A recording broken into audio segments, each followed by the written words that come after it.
Bob's gone. I know you are. But my niece is also coming with me. So what I just heard was I have to have something special made for your niece. No. She's not really a brony. Too late, doing it. Ah, crap.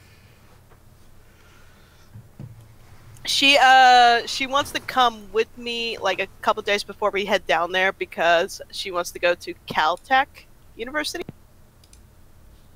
And she wants to check out the school before we head there. And I told her, okay, I'm going to a con in San Francisco. I can take you with me, and we can go check out the school before we drive down to San Francisco. But you're gonna have to put up with a bunch of horse nerds. You cool? Yep. Okay. You talking about them Bornies or brownies? Yeah, some weirdos called brownies. I don't know. I thought they were some kind of scalpers from the Middle East who like to skin the foot in the tails off of horses and use them as necklaces. He said, "But." I just want to point out that horrible, awful countryism by Jasper was broadcast live. Oh! Oh, snap. Why'd you never tell me when the red light is on? I was here Hey, Jasper. Take a breath. Don't tell me to take a breath, or I'll take a breath right out of your windpipe with my fists, and I Does somebody have a tranquilizer? I don't have a tranquilizer, but I know that if I hit him with enough flashbangs, it'll knock him unconscious, so if you'd like, I can throw more flashbangs. Do it. I'm gonna be. Don't even think about it! It ain't gonna work! The only problem is at present, all of my grenades are somewhere in my still packed boxes, and I don't know which box the grenades are in. By the way, however, I have to point out a pin just fell out of one of the boxes. Hey, Uncle Jasper! Uncle Jasper! Waddy! If you calm down, I'll let you have a free hug. Fine. Okay. Are you calm? Define calm. You're not going to scream into the microphone. Oh no, I'm gonna do that plenty of times later, but still. Okay, guys, I want to let you know that I'm sacrificing myself for you. You're welcome. Alright, Jasper, bring it in. Alrighty. I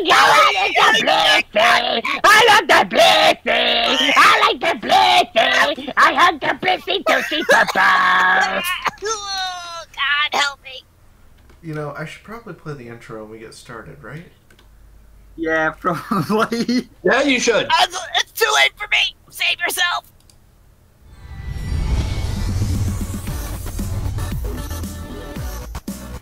I should probably also switch back to push to talk.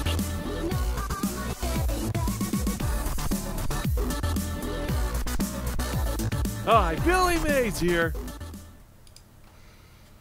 Ladies and gentlemen, welcome to the Reviewer's Web. I hope you were entertained by that, I don't know what to call that from Jasper over there. I think I do. Magical Star Flash in the comments put Jasper sure is Jasper this week. I am so glad that these wonderful, wonderful children of the internet were here to witness that authentic Jasperism.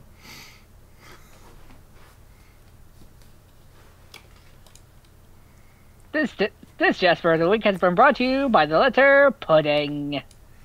Pudding! You know, now I actually know where that comes from when I looked. I told you guys this earlier. There's an emoji on my Discord server, and I now know where that face comes from, and I'm like, I wonder who they paid to make that. I swear it wasn't me. Though I am capable. No, this is not your art style. It doesn't look like you. I'm looking at other people. Do you want to see my face? Have you seen my Twitter during the holidays? So, theoretically, does that mean that you could make the pudding emoji for all of our faces? Because that would be awesome. All I can afford. May Pinkie Pie be with you all. Oh, golden. Yes. So this is a special week.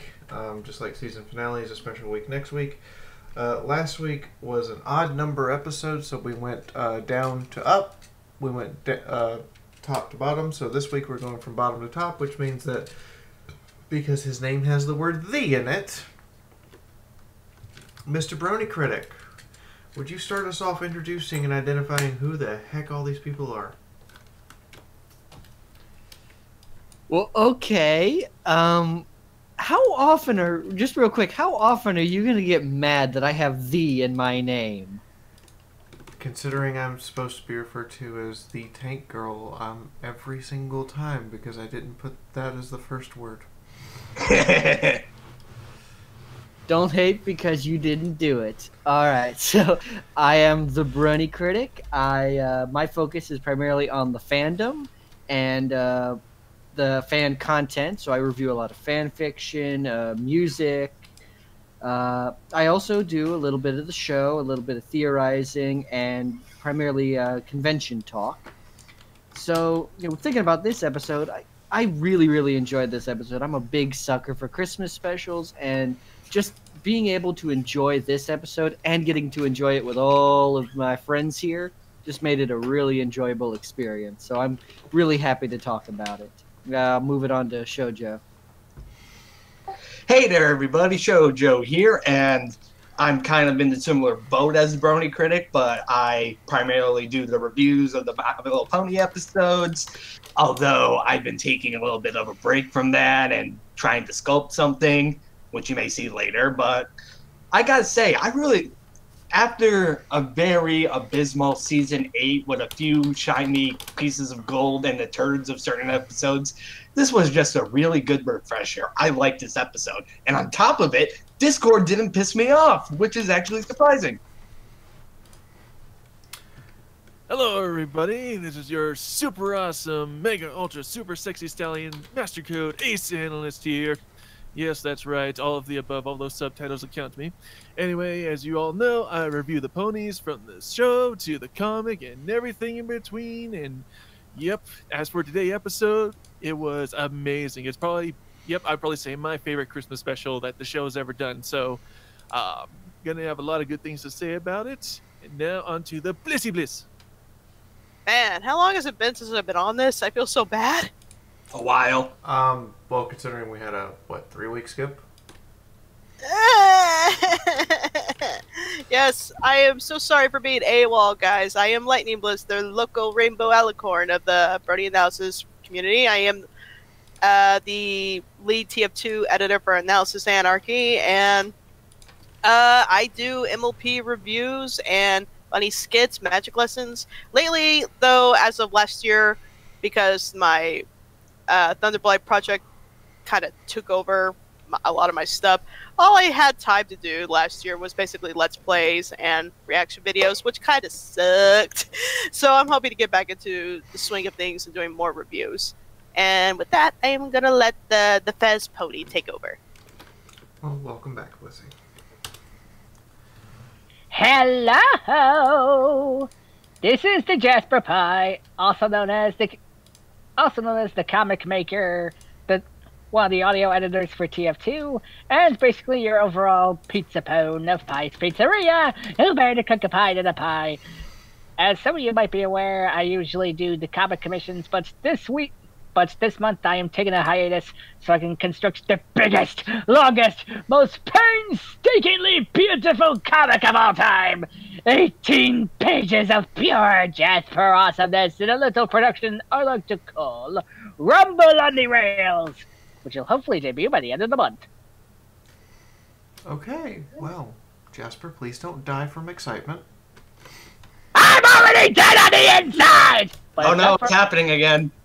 But it's not from excitement. Okay, well, I will jump on the Jasper grenade now and give Jasper a hug. Fair enough. Yeah. We're all dead on the inside. But Merry Christmas, everybody! Did you have fun? Did you get my Reignited trilogy?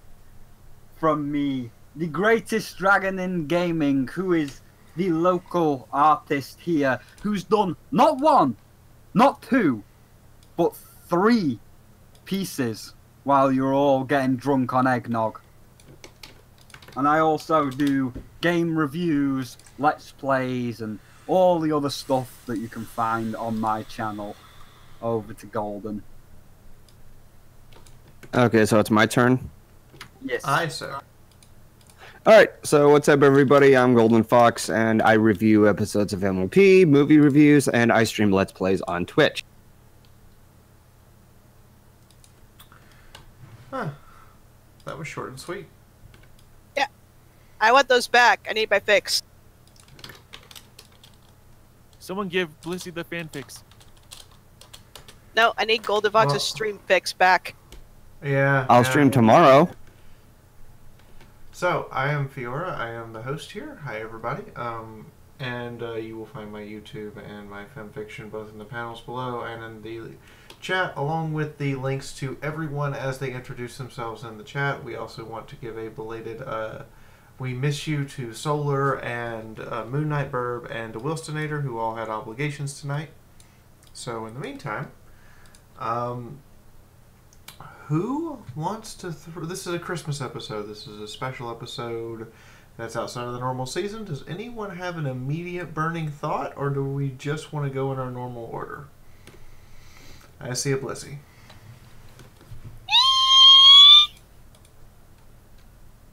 Yeah. Tell us how you really feel. And Twilight Madness is best! Twilight. Okay, then. Well, Twilight Nanas for Twilight Nanas! I'm gonna... Lesson Zero Twilight is back, baby! I love it! I can give you something as well. So, just put this in the... He went silent. There's your first Christmas picture. oh dear From lord. that scene. Oh. Marble Pie's not happy this Christmas. Okay, that's beyond dark, dude. Come on. That is, Extremely dark. that is DWK levels of dark. I didn't need that Maybe today. it's like Persona. In the meantime... Now I'm just sad. Now you get cool. You get nothing but coal for post-Christmas. She's sad. Did you see her face? Like, the animators were like, let's destroy this ship completely. They're still dangling in the air whether or not they're related. Okay, so we're gonna move a little bit on. Brony Critic, if you don't mind, could you please give your thoughts on the episode? Certainly. First of all, Sparity for life. Secondly, I thoroughly enjoyed this episode. Like, I'm always been a sucker for Christmas specials. Like, it's one of my favorite parts of the season. And so, like, just being able to experience this episode was so refreshing, and especially because it's easily the best hearthwarming oriented episode the show has ever done. Is it perfect? No. But the problems I have with it tend to do much more with specific subplots rather than, you know, the episode overall. I do think that some of the subplots aren't as strong as the others. Like, and honestly, I think that's one of the things that kind of make this episode so good, honestly, is because, you know, they know that this is going to be a massive cast. And in past seasons, what they've done is that they tend to make the heartwarming episode based around either a single subject or something that all the cast can do. But nowadays, the cast, there's so much going on, and there's so much character to the cast that when you put them all together, they do tend to kind of step on each other's toes a little bit. Or they either step on each other's toes or ignore them altogether. So they use this episode as an opportunity to see some interactions we don't normally see. So we get, you know, Applejack and Fluttershy and their subplot, which I do think is the weakest of the subplots, because it's basically just an anti-consumerist Christmas message, which is great, but one we've seen a lot, and it kind of gets swamped down by the Flim and Flam storyline, which was fun and enjoyable, but honestly, I think could have been an episode in and of itself and would have probably been stronger for it. There's Rarity's subplot, which is beautiful, wonderful, amazing. Again, it could have been its own episode, and I would have been completely satisfied. The lesson that that subplot introduces is just so heartwarming, and it's one of the reasons why she's my favorite pony altogether. You have the Twilight and Pinkie Pie subplot, which is great, and it's basically it's a reference to Gift of the Magi, which is great. But I do think it's kind of weird. Some of the elements, some of the elements from it are kind of weird and strange. But I do think the highlight of that whole subplot is honestly Shining and Cadence. If they were as good in this episode as they were in the rest of the season, I wouldn't bitch about them so as much as I do. Spike's subplot is okay, but it has a great payoff. And what was the other one? All right, Rainbow Dash and Discord. They're just kind of there. They have some great references, but it's Discord. We've come to expect that. So overall, I think this episode, it's hard to kind of judge it as a whole because it just comes off as good. It's much more important to judge it on its parts. And I think most of them succeed, and only a few kind of not flop, but aren't worthy they aren't particularly noteworthy.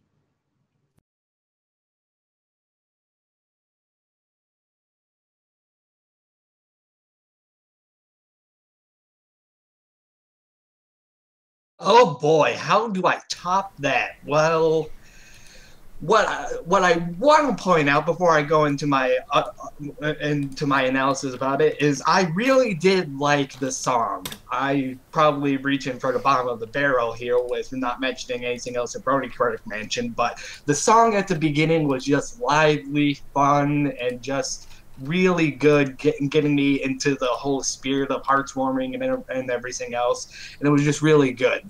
The episode, like I said during my initial thoughts, I thought it was a good episode. I may have to do a further review on this in order to get all my other thoughts out, but everyone was in top form. Fluttershy and Applejack and their subplots were really good. That stank face Applejack just killed me at that one moment. Rarities, I wish I could have that happen. I don't have as much subscribers or followers as you all do, but I wish that that could happen with a fan of mine because that was just really, really touching. Twilight, best pony was on peak performance in this. And like I said in initial thoughts, Discord didn't piss me off, and he was actually trying to be nice for a change. And I just really liked it. Can't say anything else other than that. I just really liked it. It's probably, like what Brony Critic said, one of my favorite holiday specials that they've come out with. Only if the rest of the season 8 could have been as good as this. Alrighty then. Aurora Borealis. At this time of year, at this time of day, in this part of Equestria, located entirely within this house. Yes. Yeah. No. Anyway, yes, as for everyone else, yes, I absolutely did love this episode, and there were just so many good elements, it's hard to know what to focus on first. So, again, I guess I'll start off with the songs, which, again, I love the first song. It was happy, it was upbeat, it was quick, reminiscent of, I'm blanking on the actual Christmas song it's based off of, but I love that song. The ending song was just so cute and adorable. The Spike scene, that to Rarity for the most part, I just squeezed throughout the entire thing. Let's see, going through my notes. Oop, drop my notes. There we go. I think what the episode captured really well is the whole stress of buying gifts for the holiday. I think every single year we go through that process where, like, oh geez, what do I give my friend? What do I give my family? What do I give my dog? What do I do for the holidays? I think they captured that very well, and all of them all the different storylines had their own unique and distinctive unique and story. I can't talk today. Unique and distinct storylines, and I'll come back to this later. But I did notice, and I forgot about this. They actually pulled the exact same thing in the comics, where there's a comic. It was the 2017 Christmas annual, where literally the exact same thing happened, where Flim and Flam were trying to show another product on various citizens of Equestria. But I'll come back to that later. Let's see. I love all the numerous pop culture references. There's too many to count. There was plane, trains, and automobiles. There was G.I. Joe, Cousin Eddie, and I could just go on forever. But I think Derpy, that scene, I think what did well was that, again, perfectly captured, what the UPS, what the post office is like. They're like, okay, yeah, we're your gift went here. My bad. Let's see. Let's see, going through. Oh, okay. And I especially probably my favorite storyline was probably the Rarity Pistachio subplot. That was just, it was just so adorable. Yeah, yes, it was a mistake, but it turned into something really great for both ponies. They both got a little gratitude. They were both happy from their decision. And lastly, I'll say that Shining Armor and Cadence, who they really haven't had much of a role in a while. They were also awesome in this episode. Just Cadence showing off, and then Shining showing off. They hit off Twilight very well. Of course, there's Pudding. But yeah, overall, I think this was a very solid, very well done holiday special. Well, we're all positive so far. We're already halfway through. Blissy, what do you got? Well, at this rate, everybody's just covered the entire thing. There's not going to be anything left for the rest of us.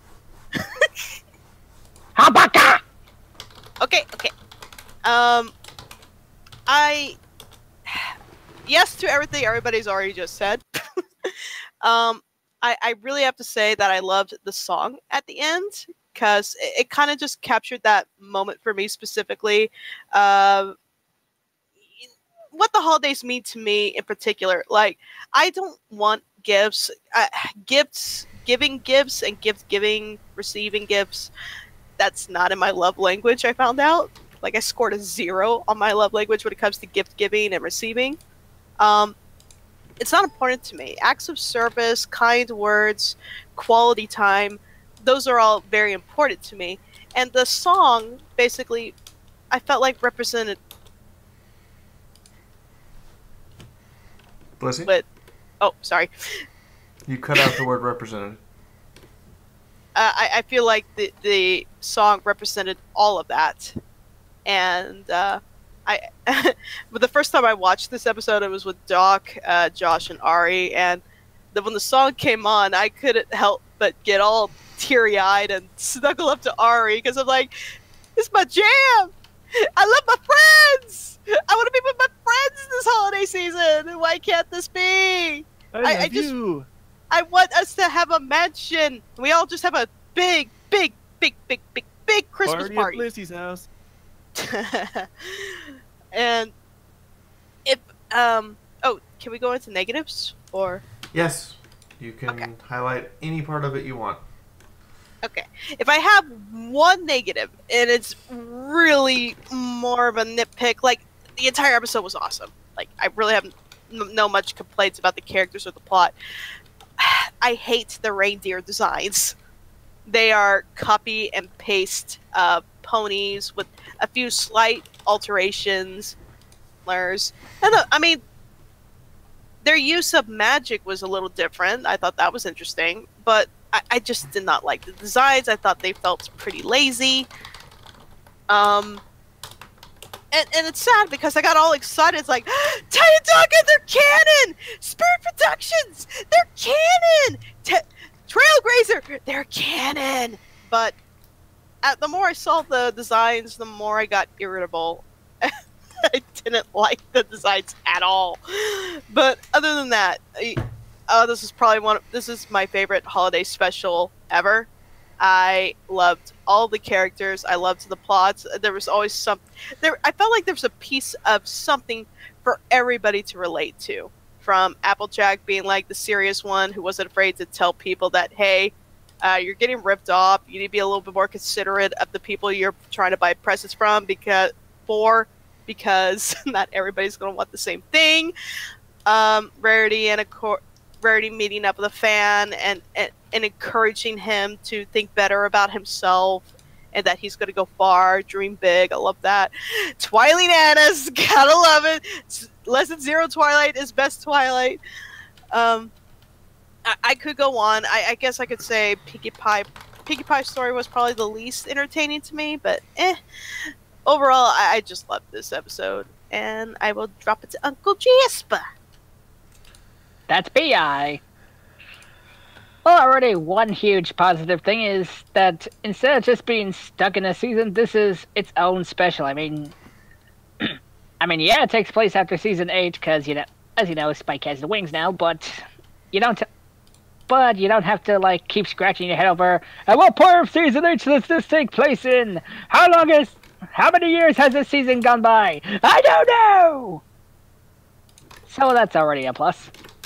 And everyone's probably already said it already, but basically, this special, it had so much to love. Like, all the characters were as charming as they should be. We had Twilight Anna's, the freaking, the Applejack and Fluttershy story was really great. I love how they one-upped the Flim Flam brothers.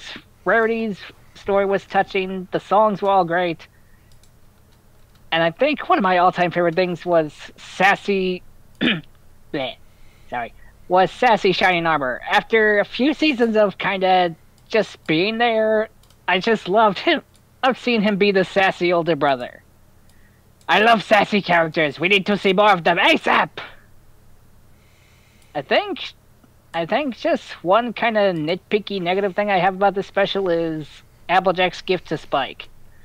Because she already had some great ideas for Spike before they had to do the whole doll scenario, but then she just drops him and gives him the doll instead. And I'm just thinking, no! You had great ideas for Spike's present. Why don't you just use those? Leave the nasty old doll of commercialism back home!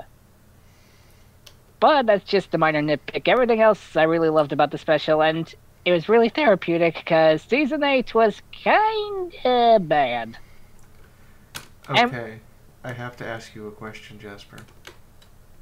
What? Are you saying you want more ponies who are sassy in the saddle?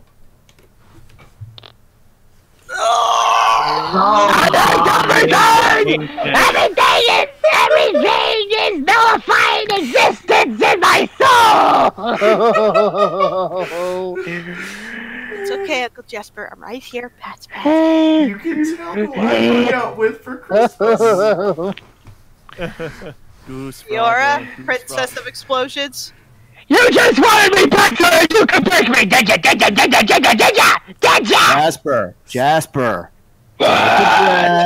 Take it. Don't tell me to breathe or I shall breathe the breath right out of your Uncle lips! Jasper, if you don't settle down right now... We need a tranquilizer.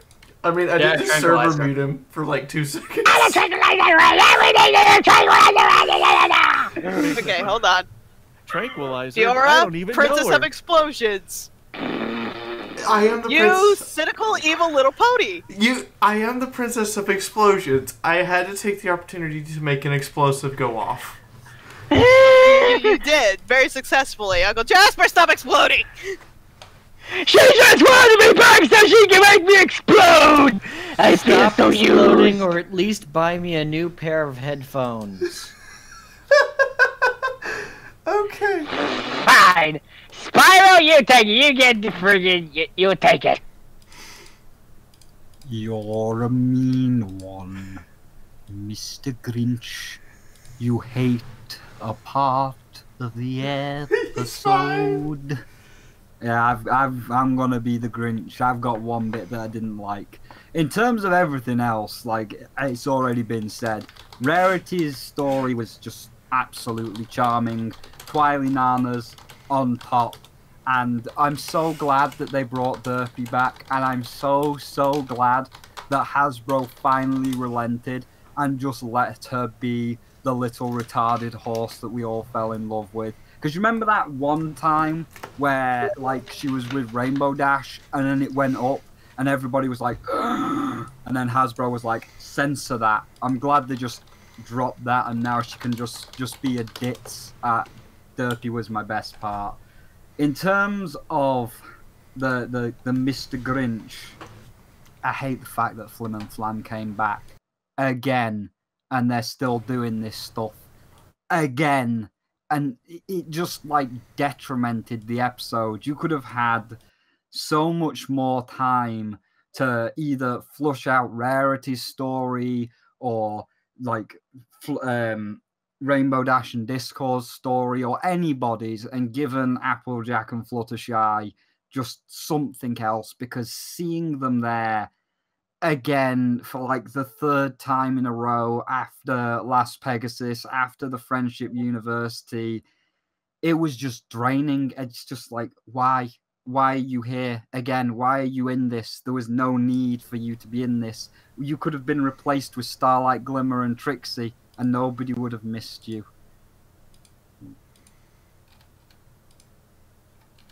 Go on, Golden. Mr. Golden Fox. All right, so it seems like a lot of you were pretty positive about this episode, right?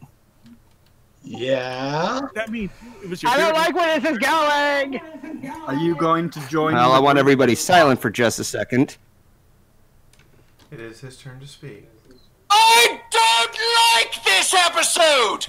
It is a bad episode, and you should feel bad when watching it! I kid. Using one of my favorite content creators against me. Golden Fox Pickleman. But in all seriousness, I already talked about the special by reviewing it last Christmas.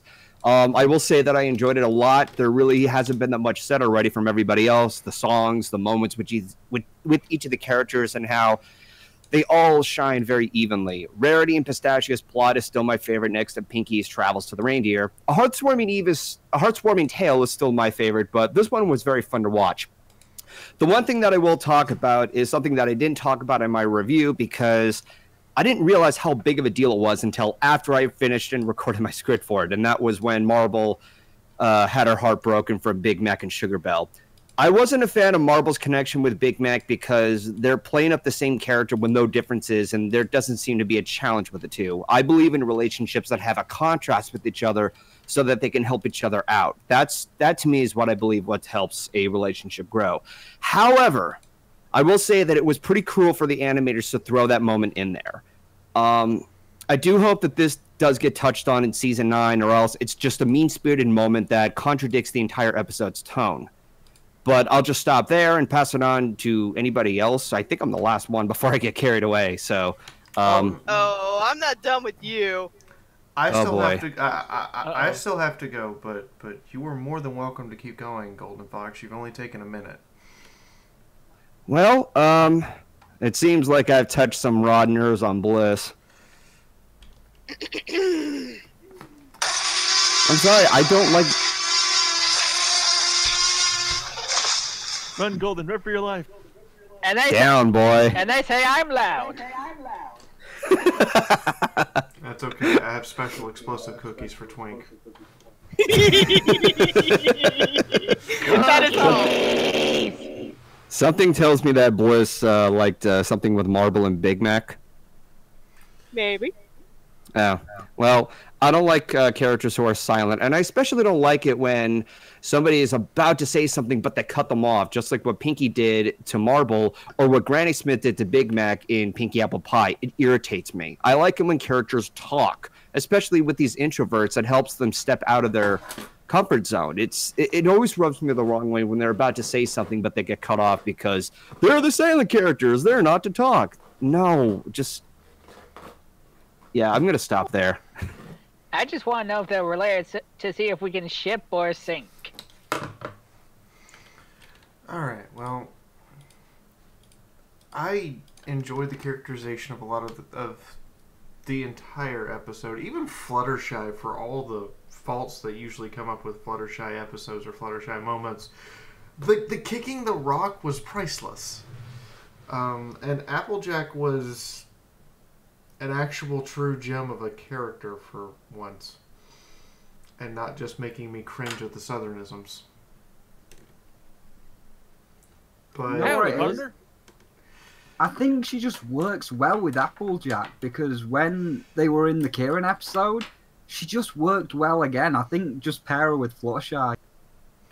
Yeah, just put those two together and just let them go off. And did we just say that we like Flutterjack? What about Rarejack? Rarejack for life, yo. We'll get to that. I personally though wonder why Starlight and Trixie are just not in this episode, and I'm just like, that would have been icing on the cake, guys. Like, where are these two?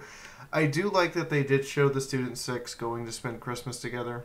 Apparently going to the Crystal Empire from... So, Shining Armor and Cadence, we traded the Student 6 for Shining Armor and Cadence, and I have to agree with the earlier comments that, dang, Shining Armor and Cadence really actually was nice to have for once. It genuinely felt like they were a loving couple who had spent years of marriage together and still were in love with each other. That is a heartwarming blessing in and of itself. Touche. Is that you can spend time with family that you spend time with all year and get to Christmas and not want to kill each other. Yep. That's a Christmas miracle in and of itself. It's a Christmas miraculum. And I guess that's all I have to say. I think that at the end of season 8 we got decent songs, and it wasn't and we got decent songs at the beginning of season 8, and that's it. All the songs in the middle were just kind of meh or please stop. But in the meantime, who has a direct point they want to bring up? I think Lightning over Marble. Think I've got Lightning, Bliss, and Master Code, and then the Brony Critic. So Blissy, go ahead. I didn't light up. Oh, okay, Master Code. Okay, so for me, what I mentioned earlier was how the Fluttershy and Applejack storyline is actually very, very similar to the storyline that was in the comics in the 2017 Christmas special.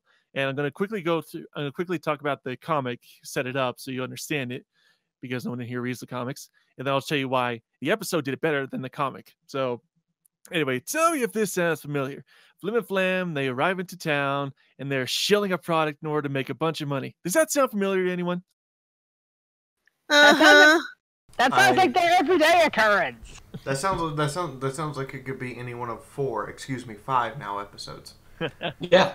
Anyway, so in the comic, what they're doing is they're shilling this new icon called Windy the Wendigo, which I'm like, you're promoting an icon that nearly destroyed Equestria. Interesting choice, but whatever. Basically, it's a frenzy for Windy the Wendigo, just like Holly the Hearthwarmer doll. So you see, it's kind of parallel like that. And eventually, in the comic, it's all this talk of Windy is driving. The main focus is Twilight and AJ, and it's driving them absolutely nuts. Everywhere they go, it's Windy this, Windy that, blah blah blah blah blah, and all the while the Flim Flam brothers are making a bunch of bits on the side, being successful with everything. Now, where the comic wasn't executed as well as this episode was, in the episode in the comic, they're trying to get rid of the Flim Flam brothers, obviously, because they're like, hey, you're taking advantage of every pony in town. However, the real reason AJ and Twilight are trying to get rid of the Flim Flams is just because they're annoyed and they just want self-gratification. Whereas here in this episode, Best Gift Ever, we see that Fluttershy and Fluttershy and AJ, they both want to they want to get rid of the Flim Flams because, again, the parallel, they don't want any pony being taken advantage of. The difference here is that their reasoning to get rid of the Flim Flams is more sacrificial. I mean, they literally sacrifice all of their bits in order to convince the Flim Flams and try to convince every pony in town. in order to, okay, look, you need to think harder. Don't just go for the easy solution. Really think about it. So like in the series, it's more sacrificial and more endearing. Where in the comic, it's actually more, we just want to get rid of them because we're just annoyed by all this stuff. So just wanted to bring it up. It's, they're two very similar storylines, but one was executed better than the other.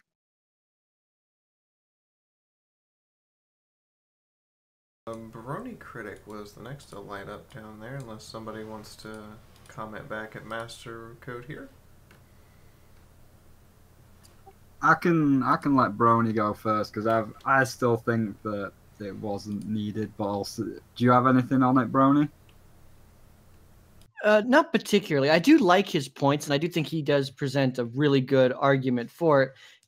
I think that's honestly the thing I really like about this episode, is because it stands out for the rest of the season, because a lot of the episodes this season have been uncharacteristically mean-spirited. That really, to me, seems to be one of the major reasons why a lot of them don't really hit the way that they should. And this episode, it felt so genuine. There were so many just heartwarming parts. There were just so many heartwarming parts in this episode, and a lot of these episodes are just elements which are only the result of years, literal years of characterization, and people who really get the characterization of these individuals.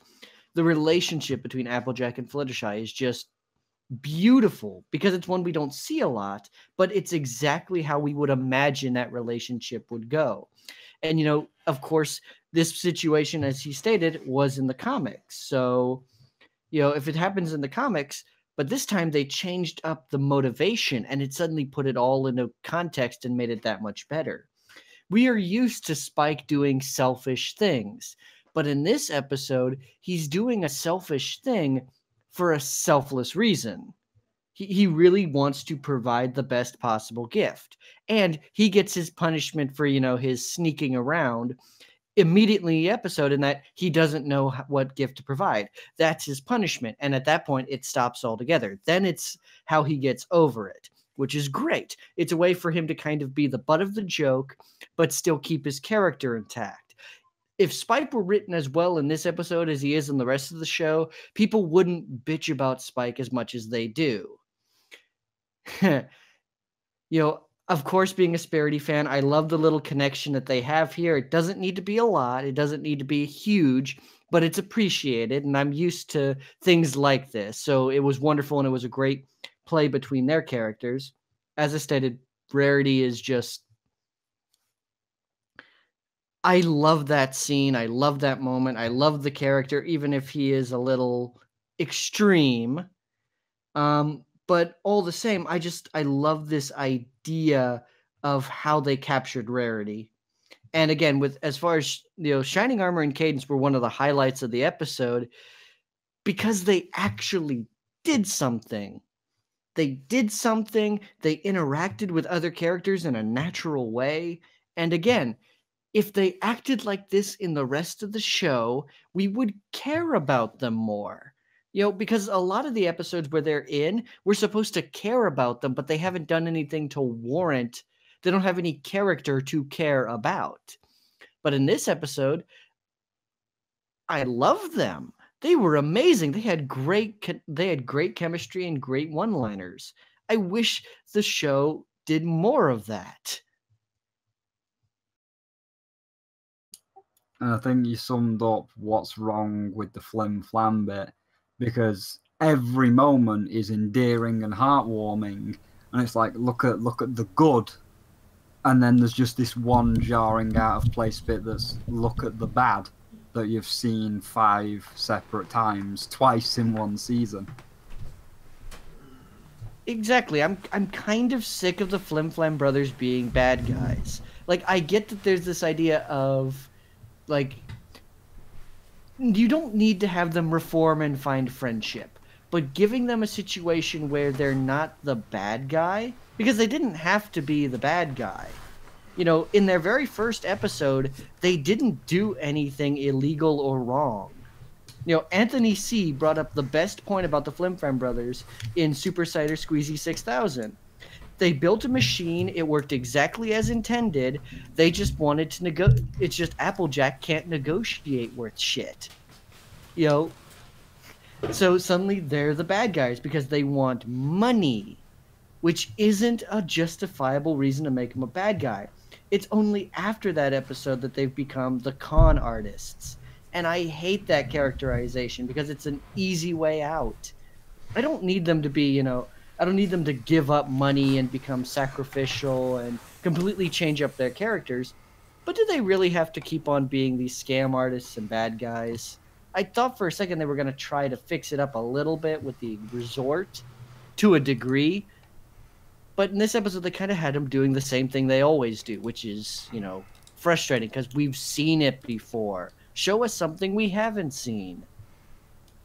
Well, now that Masters brought up the comic, like, I was going to have a completely different way of being like, oh, let's fix it this way. But now that Masters told me about the comic, I'm going to realign that. So, like, I think they should have adopted part of the comic and had Windy the Wendigo. And it's still a toy, and they're selling it. And it's legit. It's not actually busted or defective. It's legit. Like, they have tried to change their ways. And then you have Applejack and Fluttershy arrive and see what's going on. And rather than just being like, it's a scam, we've seen it all the time before, you could play into kind of the Wendigo legend. And because people are being like, oh, Wendigo's great, Windy the Wendigo is great, it's summoning them back into existence to the point where one of them, at least one, will show up and start causing chaos.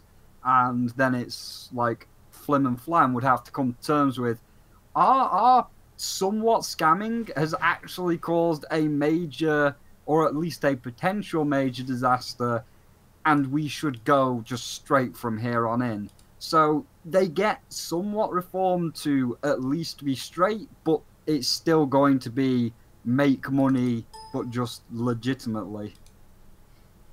Are you talking about, like, making that kind of change in this episode or another episode? This episode. Like, rather than just the generic scam, have it be Windy, like, from the comic, but because people are enthralled by the Wendigos, it's somehow summoning them back, and it's their fault. So you can have them realize that just trying to do a generic scam could have actual real consequences, so they're going to go legit, but they're not completely reformed because they still want to make money. They're just going to do it the honest way. I kind of disagree with that, just because if you did in this episode, they would have had to cut time for other stuff. Like you'd have to build the fact that here's Winnie the Wendigo. Okay, fine.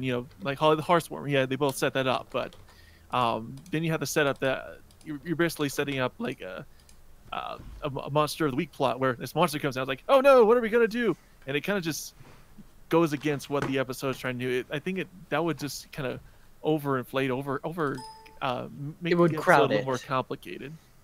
It would crowd out the narrative, and it would take Exactly. time away from some of the other plot lines. I do think that's a great idea, and it should have been its own episode. The Applejack Fluttershy could have been its own episode and just rework it a little bit, give it a little bit more substance. Because just one last thing and then I'll let you go. Yeah, exactly. It becomes overcrowded where basically the episode, for all intents and purposes, when you break it down, is just about finding the right heartwarming gift. That's it. And that of itself, shopping kit is technically its own antagonist. It's like, what do I do? What do I do? This shopping antagonist, it's going against me. This metaphor, it's breaking me down. I don't know what to do. It's breaking my will. And then it's like, oh, let's throw in a monster plot. Why would we want to throw in a monster plot? Just throw in a monster. But sir, that would overcomplicate it. Do what I say. Well, okay, so throw in a monster. Yeah, it just gets more complicated from there. It's throwing in an adventure plot line into a sitcom episode, because this is kind of like the standard 90s sitcom storyline of, oh, we all need to go get gifts for each other. We all love each other so much that we're actually having trouble finding the right gift. And, you know, it goes to show just the quality of this episode that we're all ignoring one part. The interaction between Rarity and Derpy was one of the best parts of this episode, and none of us have even brought it up. That just felt so real. That interaction was not only very real, but I imagine it actually happens at a post office somewhere.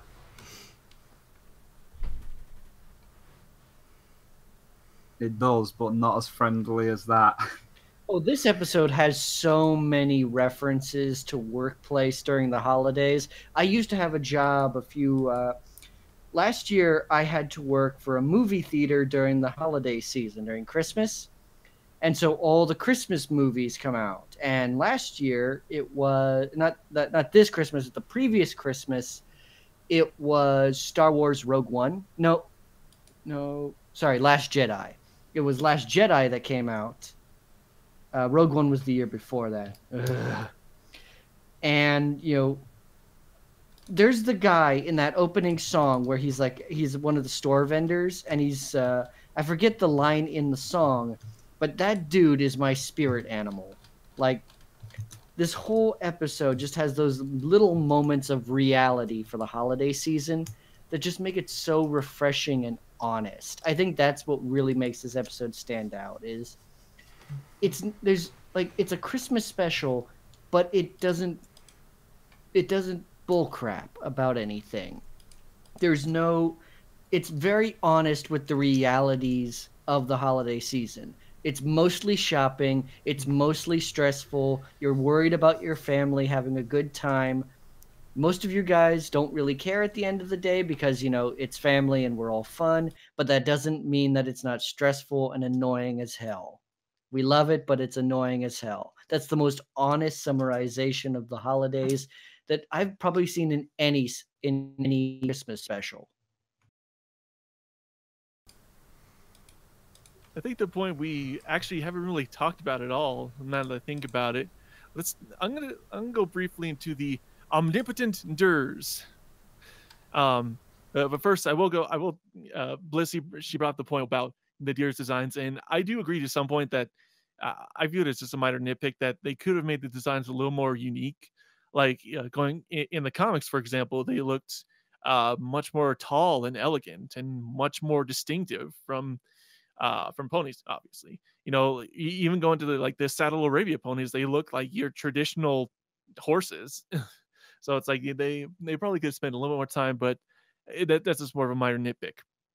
Anyway, we have omnipotent Durs in Equestria. And it's like that opens up a whole bunch of things. It's like, if they know everything, why don't they come help out the various citizens of Equestria? It's like, hey, there's this Tyrek guy who's going around sucking everyone's souls out. Oh, or hey, there's this Draconiquist who's gonna come out of stone and stuff like that. It's like, you could have been more helpful in the past. You could have prevented all of the natural disasters and stuff like that. We have omnipotent Durs. Go. You want the other omnipotent thing that now that I've just thought about it? What about Discord? Like, how much do you believe his little tale at the end? Because he said that he set it up to have Rainbow Dash, the fastest one, to get the little winter chiller thing, which would obviously turn bad, and then Fluttershy has to cure it. But there's so many things at play. Like, how did he know that Applejack was going to suggest the Secret Santa?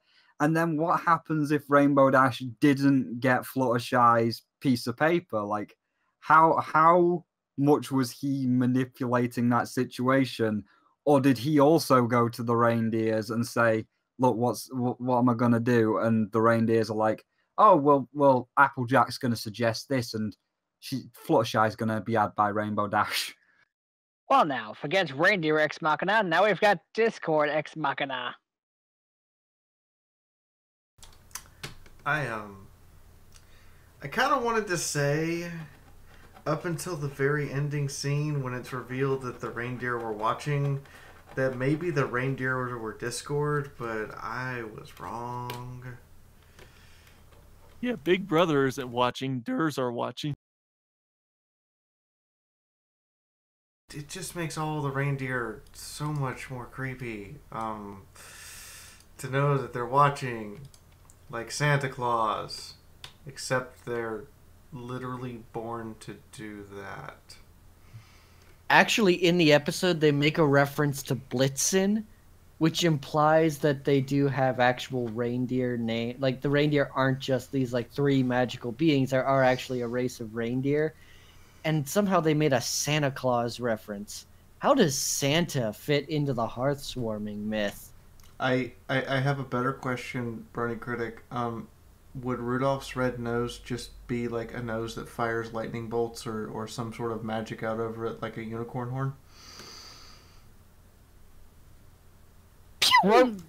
Rudolph is the god of thunder! We're getting really far into this, and it scares me a little bit. I'm scared! Hold me! Okay, I'll hold on. Don't worry, I'll hold all of you. Oh my, no! I will squeeze the blessing! Yeah! Holding command. I will cuddle you into my bosom for safety! So, yeah, that's... I thought that maybe the reindeer were Discord until they were revealed at the very end to be a separate entity, and now I'm just staring and going... Okay, so... reindeer have existed this whole time, and they watch everything. Creepy! And no one knew they existed except the Yaks.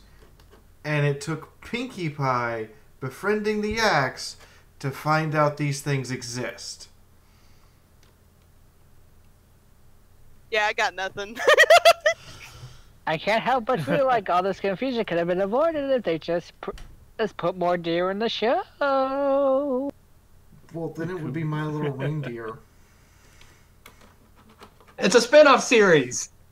To which... Yes, a spin-off series starring Aurora Borealis. It's the Aurora Borealis show.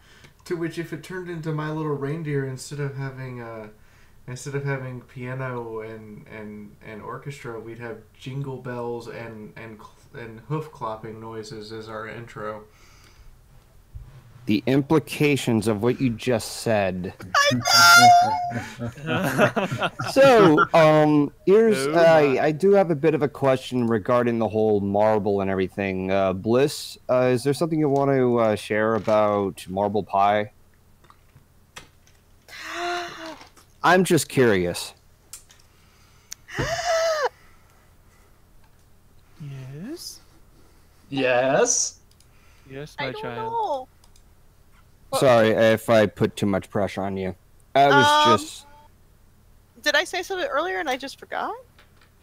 I briefly said that I wasn't a fan of the whole Marble Mac shipping for various reasons, and you used the Jurassic Park roar as a reference to Twink. Oh! Well, I was just doing that to bust your... So you just did it as a joke? All right. It was just a joke, but if you want me to tap that topic, I am not exact. I mean, I thought they were cute, Marble and Big Mac together. I thought they were cute, but not much for conversation. And she's like beyond Fluttershy shyness, and Big Mac isn't exactly shy. He's just not very talkative. So I don't see how that would have worked. I like that. Oh my gosh, I forgot her name. Sugar Bell. Sugar Bell, thank you. I like that Sugar Bell is with Big Mac because she's talkative and she's a hard worker and she's sweet and she balances him out, and yeah, it makes for a much more energetic couple than Marble with Big Mac, honestly. I'm sorry, shippers. I'm sorry. I don't. You know, if there's... It's okay. Sorry, if there's anybody who owes the apology to the shippers of Marble Pie, or I'm sorry, Marble Mac, it would have to be the animators for throwing that scene in there, because holy crap, that was so mean-spirited. Yeah, that's what I was gonna. gonna say it's not about the implications of Marble Mac or Sugar Bell. It's just the fact that they put Big Mac and Sugar Bell together cuddling, and they put her behind that door just looking away in total dejection, like, I'm gonna blow my brains out tonight. It's all over. Just, you know, it's not even like cold or anything. It's just we're just gonna slap everybody in the face with this in the middle of a Christmas episode. No reason, just doing it. Friendly reminder that they're still possible cousins. I mean, yeah, they could be. Friendly reminder that the type of cousins they are is legal in 22 states. I looked that up. I don't care what kind of legality! They Uncle are Jasper? at best fourth or fifth cousins. There's a non-zero statistical chance that one of the people in this room is my fourth or fifth cousin. That's how distant it is. Family trees are weird! Yes, I they don't are. know how anything works! I do genealogy as a hobby. Yes, it is very, very weird. We need family gardens instead. Then we can plant each other. Get We out. could be flower. We could be flowers, and then I can be or Stop an oak tree. breathing. Exchanging our seed. Oh God, the implication. Not safe for Blissey! Not safe for Blissey! I suddenly know why I'm going to be drinking later tonight. Thank you. Oh dear Lord. You're welcome. Alright, does anybody have anything else they want to bring up before I move on to the questions? And we have quite a few. Just Questions? one. Move on to the questions, please, God. Move on to the questions. Not just one. The princesses are all blind. Cadence was looking directly at her daughter, just dropping crap into that pot. And when Twilight was speaking to the two of them, she was looking directly at Cadence's arm and didn't think, "Oh, Flurry Heart, you're looking like a bag of flour today." That reminded me of that moment from Fairly Odd Parents where Jimmy's dad walks into the room and it's like, "Oh, there's our son. Look at that orange basketball. Look at that orange basketball-shaped head of his." No. I firmly, undoubtedly believe that because they have to deal with the demon baby, straight out of My Little Pony Omen edition, that Cadence just lets it happen and just goes, "I'll clean up after it later. Just let it go. Just let the demon baby do his thing. I don't want to have to." Do you endure really believe Let it that? go. I mean, was she even turning her eye the other way? Appease the demon baby! that, or the demon baby has convinced them to just, to just laugh along with her. Or just be like, follow to my orders. Pretend I don't exist when you're talking to Twilight Nanas. Let me I have another idea. I have another idea. It's even creepier. You notice how Cadence and Shining Armor at the end of the episode talk about how Ponyville is always more interesting for the holidays than the Crystal Empire? What if they staged the situation knowing that something interesting would happen and that it would then get resolved? Because it always gets resolved. As, Sweetie Belle said, in the episode 100, maybe it's just another friendship problem and it'll get solved in a half an hour or so. Maybe it was one of those situations. Don't you just love fourth wall jokes? Now, in the meantime, It's like it's not even there. In the meantime, I'm going to give everybody fair warning. These questions are going to go from things that are very, very real to somewhat comical to kind of controversial / theoretical, because that's what everybody's posted in here. First question is from King Bronze. If there is a new generation of MLP, and you guys continue doing this analyst stuff, will you all redo your pony sonas for the new generation or keep what's there now? Keep it. Jasper is perfect as he is! Personally, I'm way too attached to my Generation 4 OC. I would have to look into the Gen 5 by comparison. That's something I've been thinking about that every now and then. It also depends on how good Generation 5 will do, because I'm hoping it does do well, but I'm not going to just jump on the bandwagon yet, you know? Don't count your chickens before they hatch, you know? Yeah, we haven't even seen the movie that's supposed to connect Gen 4 and Gen 5, and I'll just... Is that really a thing? Like, are they actually going to try to connect it? Okay. That's what I heard. It could be just speculation, but that's what I heard, that there's supposed to be a movie coming out that connects Gen 4 and moving into Gen 5.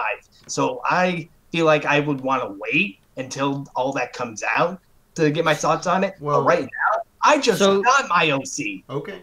I got my OC redesigned, so I don't know if I want to change it again so quickly. So basically, like operating Gen 5 as My Little Pony: The Next Generation, starring Jean-Luc Picard. Well, sure. Actually, that would be amazing. But never mind.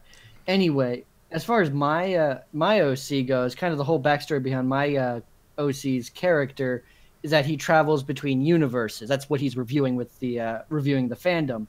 So my character is supposed to be able to change his design based on what universe he's in at the time.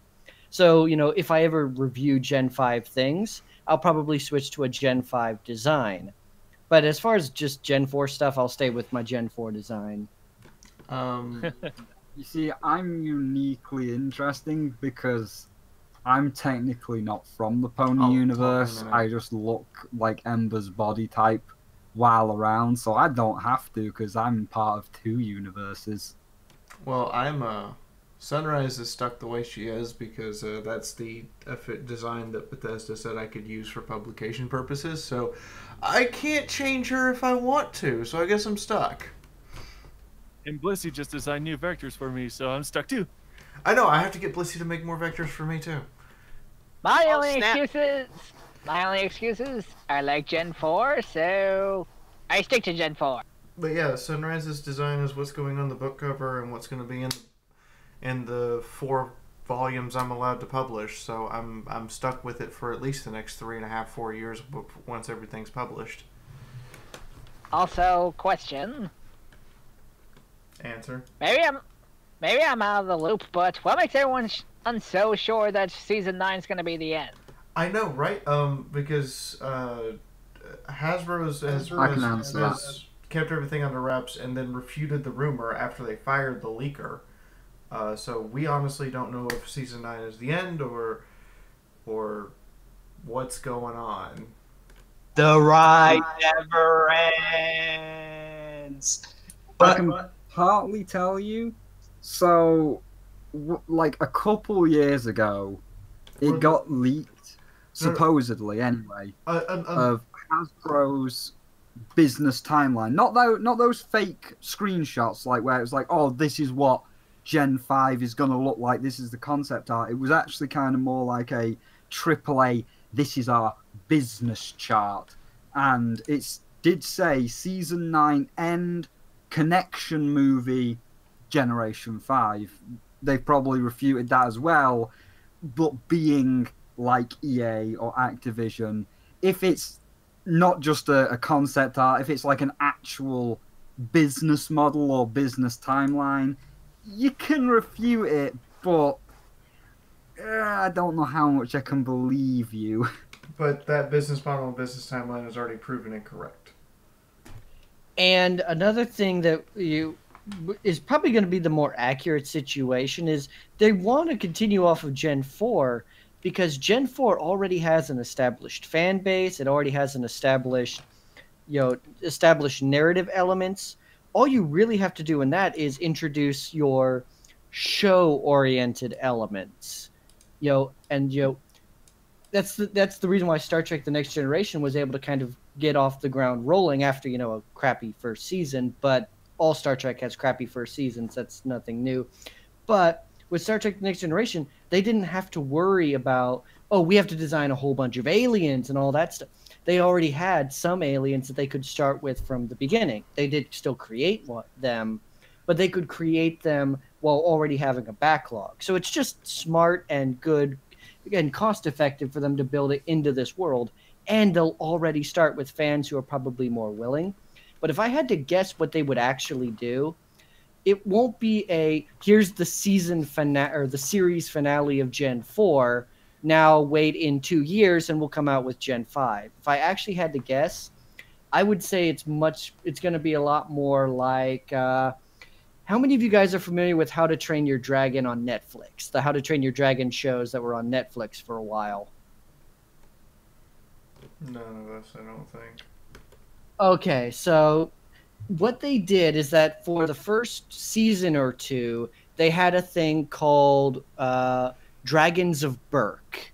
And then after season 2, the show continued, but they changed its name to Riders of Berk, I think, because it had the plot had changed. It had gone from being less slice of life to more adventure oriented. They changed the focus. The world was the same, and it still had some of the same character beats, but the focus had shifted. So if I had to guess what they would do with this, Gen 4 would transition into Gen 5, and it would still be My Little Pony, but instead of Friendship is Magic, it would have another subtitle, and they just kind of roll on. Like, I honestly think that's what they've sort of been doing for a while now, because you know how the main 6 have been seemingly having a lesser and lesser importance in the show? A lesser presence? I'm wondering if they're slowly trying to introduce elements for a new group of characters to have them start growing. Like, we'll see the transition from Gen 4 to Gen 5, but it will happen slowly enough that it'll just happen and we won't even realize it. I guess you could call it My Little Pony The Next Generation? Ah? You know, That was Get bad. out. You feel bad. you know, I can honestly say that was not as bad as my pun, so I have to let it slide. In the meantime, back to being on topic, do we see the Aurora Borealis and Alice as the 3 fates from Greek mythology? This one's from Little Romac. I saw that one. I recognize that. Yep. It's I obvious. just saw them as I just saw them as the Christmas ghosts from the Christmas Carol.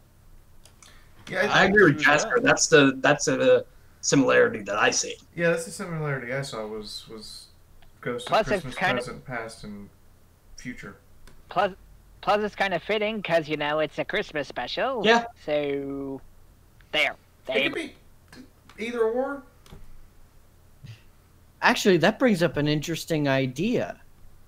In the Snowfall Frost episode, where that whole Christmas Carol myth, they show this backstory about the 3 ghosts of Christmas Past, Present, and Future. Mm-hmm. And because we're showing this with Starlight Glimmer in the storyline, if the story actually occurred, what if it was Aurora, Bori, and Alice who were playing the ghost roles in that story, but because Twilight's telling the story, she adapted those roles for her friends? How much are you willing to bet how much of a jerk Alice was acting in front of Snowfall compared to Luna? All right. Next question is from Magical Star Flash, and this one is going to trigger some people and make some people cheer. The Sparity needs to die, but how? Should Rarity wise up and tell Spike herself that they won't work, or should Spike come to the conclusion himself? I'm happy with both. Hold on. So 3 of you lit up all at once. We're going to start with Golden, and then Shoujo and Bernie Critic, and Jasper, are you lighting up? Sorry. But yeah, I'm fine with each of those choices. I just want it to end. How would you craft it, so to speak? Would you make it its own episode, or would you make it just a footnote of an episode? That's the thing. I'm pretty much flexible to how they're going to try to tackle it on. I think that also narrows down to if whether or not the writers are going to pay attention to their scripts, because they don't look at their own scripts, which is why continuity has become an issue with the show. But if it becomes a whole episode, I don't know how they're going to be able to stretch that out. But if it is like, let's say, a subplot, and then, I don't know, Spike openly admits or Rarity openly states something, I'm fine with it. By saying, I'm sorry, Spike, you're too young for me, or something like that. Yeah, I'm pretty sure that by saying that, that's going to raise a lot of problems. But I'm pretty sure that the staff members would be able to handle, you know, a certain subject matter about how you learn to get over your childhood crush or learning to accept rejection. Okay. I seem to have started a commotion, haven't I? So I saw other lights light up. Did anybody else want to tackle this one? Shoujo, then Bernie Critic. Honestly, I just don't like the fact that it's been drawing on and on forever and ever. I just want there to be an end for it. So honestly, I would just, if they get together, sweet. If they don't get together, sweet. Just move on from it. It's been dragging on for 8 seasons and so long. I guess one way that I would do it is put it into a B plot, because I don't know how they would stretch it into its own episode. So, B plot or bust. Brony Critic, and then Jasper.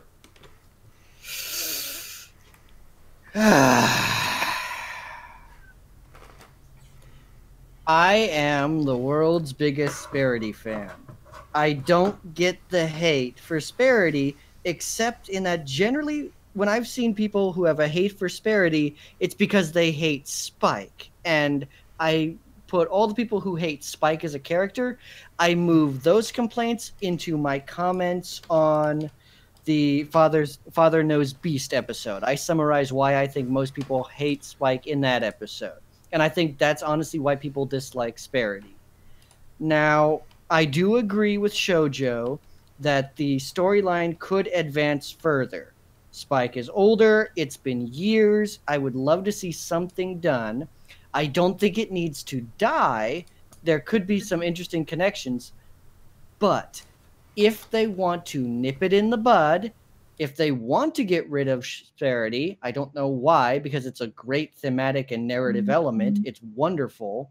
But if they have to get rid of it, what I would do is introduce a character that Spike has a crush on as well, that he also likes, and maybe have it thus that he doesn't know how to deal with it, because he still does like Rarity as well.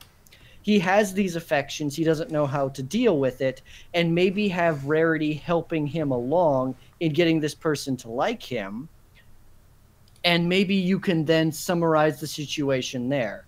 I don't like the idea of, them just either ignoring it, because that's stupid.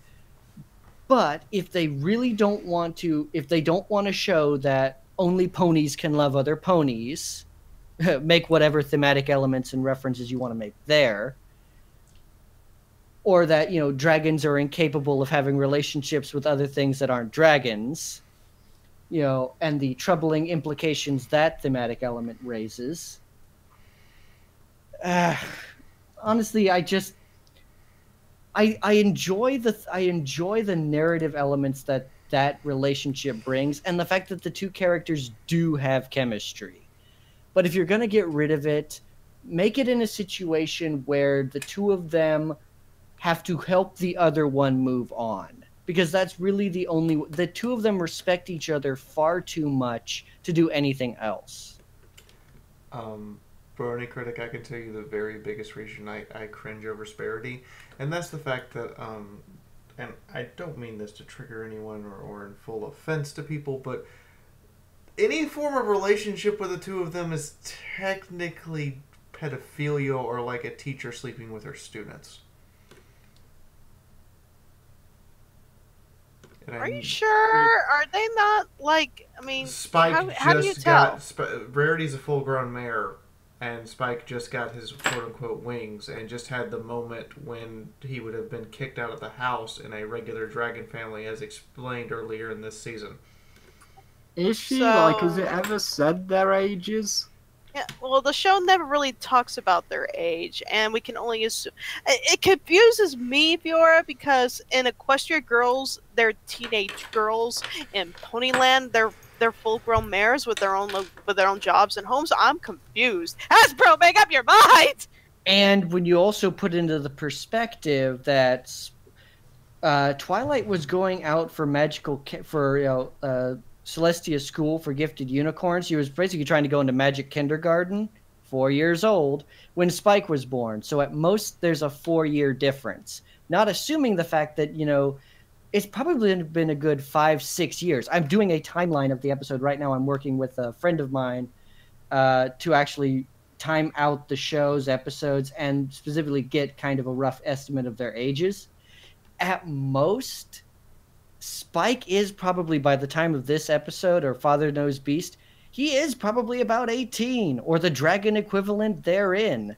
Again, which makes sense if he's getting kicked out of the house. I mean, if you want, we can sit down later, Bernie Critic, but I have actually calculated out their ages, and the show starts with everyone being either 17 or 18, and Fluttershy being 1 year older than the rest of them.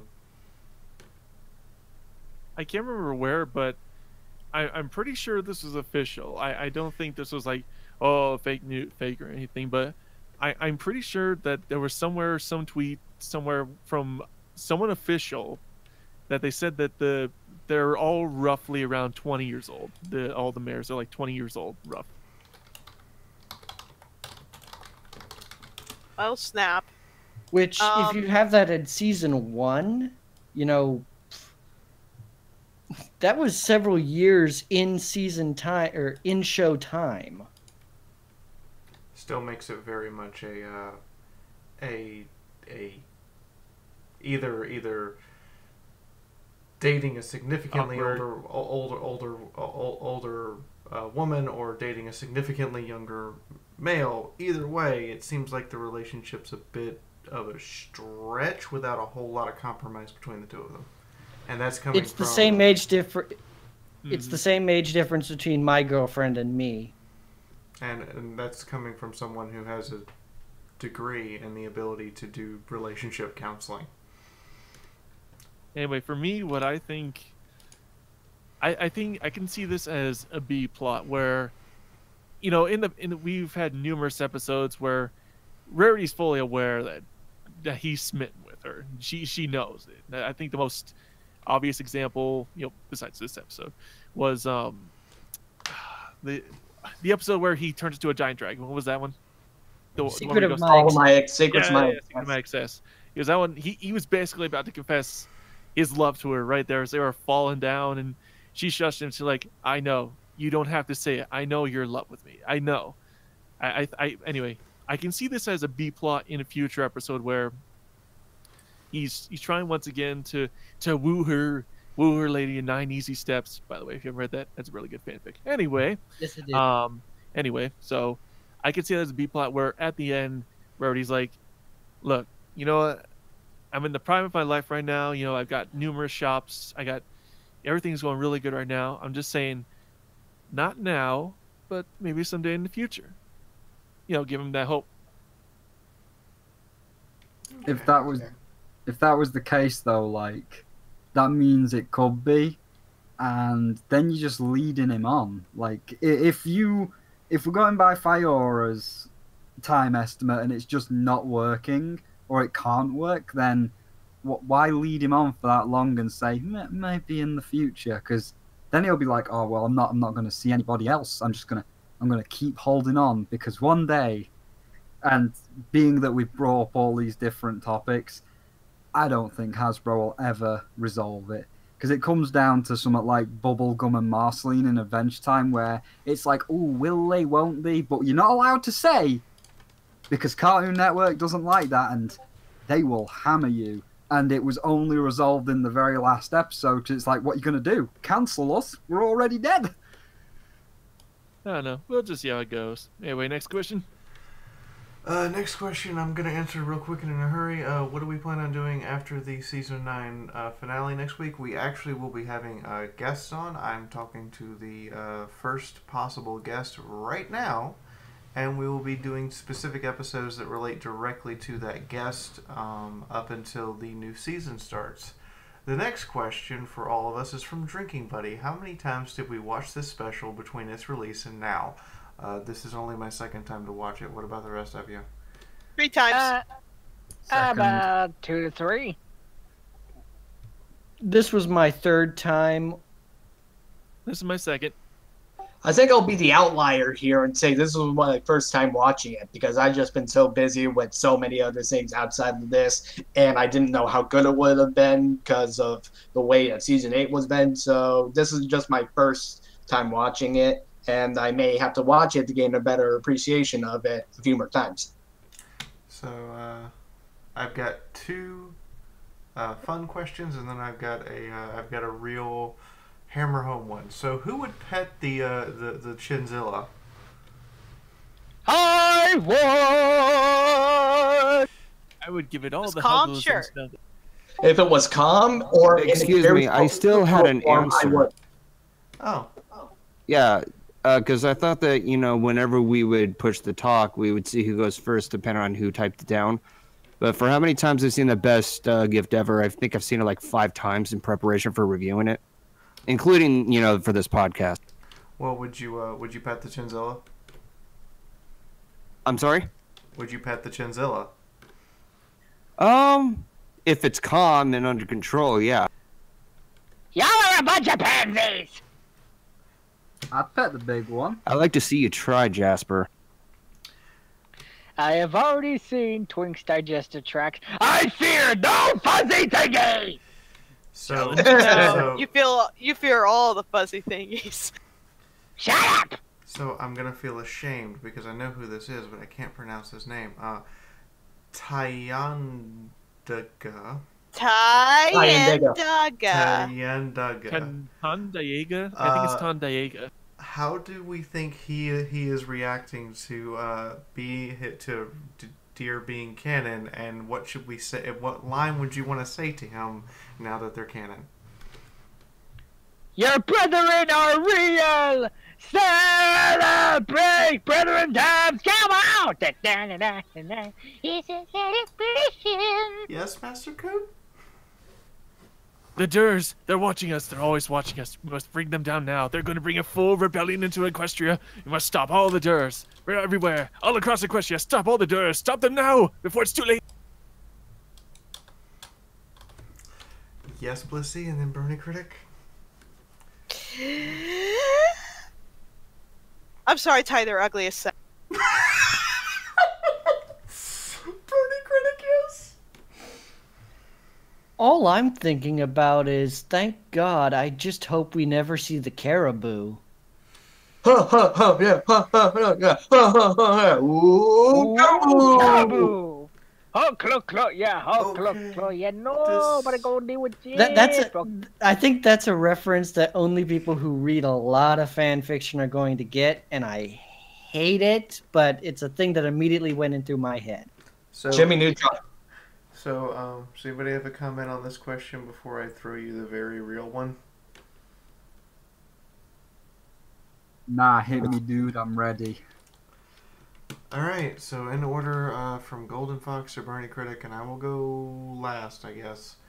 What is your favorite gift you have ever received, and why? Oh boy. That's a lot of thought to put into, because there was some things that I got that did impact my life for many reasons. I guess I should say when I was 16, I first got my laptop. It's been dead and gone a few years ago, but it's what eventually led me to becoming a content creator on so many different platforms, including YouTube. To like for the past couple of years until I was up into making Brony content and so forth. But I'm pretty sure there was something else that also impacted my life in regards to what I thought was the best. That's all I'm going to say for now, because I don't want to talk too long about it, so I'll just go ahead and pass to the next person. You know what? I've just took a picture of it. I'm going to put this in the art. Can I go? No, I was just look. Go, Blissey, go. My favourite gift is all that stuff there.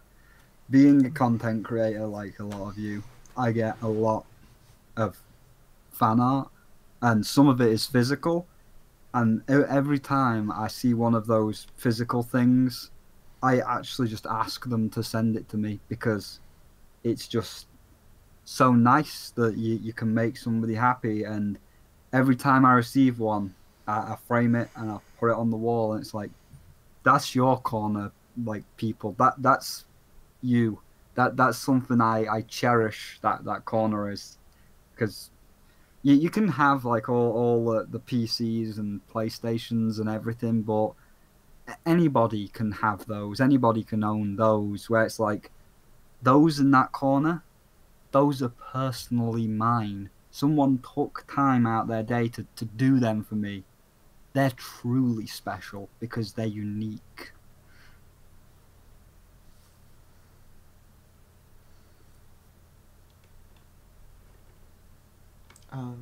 Bliss or Jasper?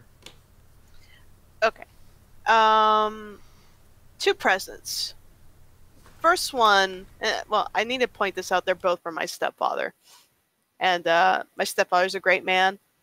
When my father died in 2010 and I was crying on the floor, this man picked me up and held me and said, I can never replace your father, and I never will, but I want you to know that I will love you like a daughter no matter what. So that being said, and I'm already getting choked up, I remember one Christmas, I was on a laptop that ironically did belong to my dad, or that he gave me for a college present, and it was dying or couldn't hold as much as it should. And I really wanted a computer. Really, really bad. And I hinted this to my mom and my stepdad, but then I realized I was being really spoiled rotten. And I realized computers are expensive and they're not made of money. And I apologized to them immediately for even suggesting it and said, don't worry about me. You don't have to get me anything. I'd rather just enjoy the holiday with family. So Christmas comes, everybody's opening their presents, like everybody was getting something. I don't think I was as much. I admit I felt a little bit down because they I guess they took what I said seriously. But I'm like, you know what? I asked for this, so quit being a bummy butt and just enjoy the holiday. And my stepdad taps me on the shoulder and says, hey, did you have a nice Christmas? I go, yeah, it was okay. I'm glad everybody else is happy, and I'm just happy to be with everybody. He's like, oh, is that so? He goes to the kitchen, drags out a desktop, and a computer. A computer monitor and everything. Golden actually has that computer right now. Unfortunately, it crapped out on him, but that computer lasted me over 7 years before I had to upgrade to my current one. But I remember Sorry, crying. Blissy. It's not your fault. I don't know what happened. It went poop on you. But yeah, I cried. I glumped my stepfather. I said he was the best ever. He didn't have to do that, and he did it anyway. And that computer, I loved that computer. We had great years together. The second gift, though, and this one really takes the cake, is when me and my husband, we were just adjusting to him having a new job at Amazon. And we didn't have our other car at the time, which is the Chevrolet Spark. We had my 2001 Mazda Protege. This car has survived 2 floods, survived being stolen twice. Just about everything's been replaced on it, except the transmission. And it got to a point where the shocks on all 4 sides, all sides, were gone. The shocks were gone. So basically, if you were to drive this thing, you could feel every bump. It was just rattling. You were wondering when it was going to fall apart on you. Shocks are not cheap. They could cost between $200 to $400 each. We couldn't afford that. So me and him, we're just praying we could save up enough money to get the shocks replaced, and the car will break down before all that happens. Christmas comes, and we're not telling my family about this. We're just dealing with it on our own. Christmas Day comes, and once again, my stepdad calls me over, along with Lars, my husband, and says, hey, come out to the garage. I want to show you something. We go out to the garage. In the garage sat 4 boxes, and I asked him, what are they? He said, "Those are shocks for your car."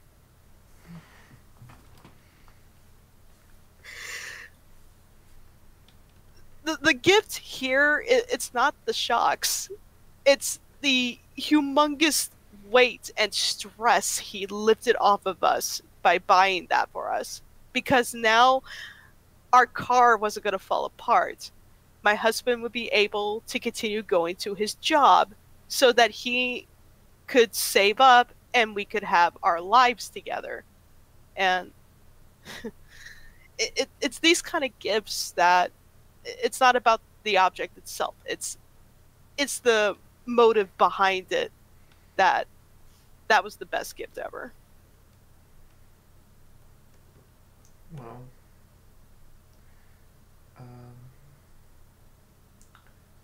so one of the last prolonged activities I got to do with my granddad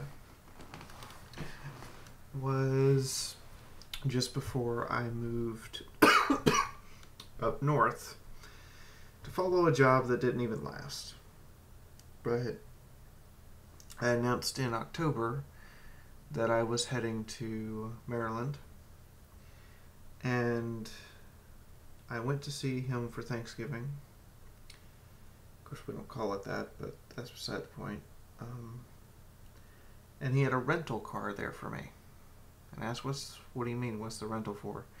And he explained that the rental car had been rented for the next 8 weeks, and that he expected to see me every single day while we took apart my Pontiac Grand Am bolt for bolt.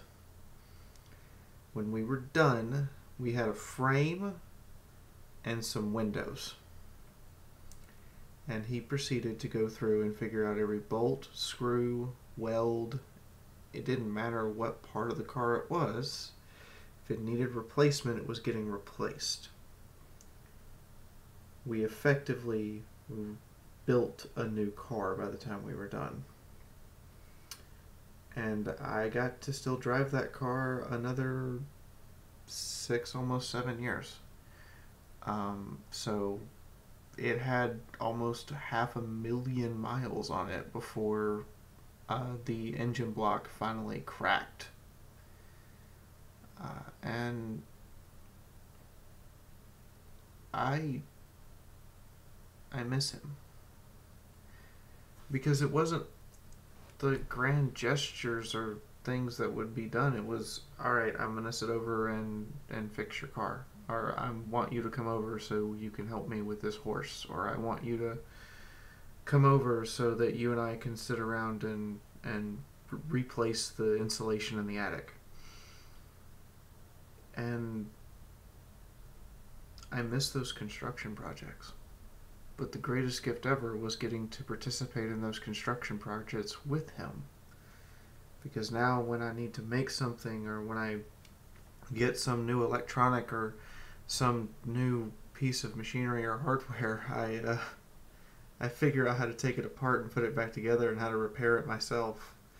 I have these weird skills now for, like, if a transistor in my motherboard blew tomorrow, I know how to solder a new transistor to bypass the blown one. And it's just weird little skills and trades and talents like that that are the gifts that I really have remembered and am never going to be able to lose. So, wherever you are, Papa, thanks. Whoever wants to go next.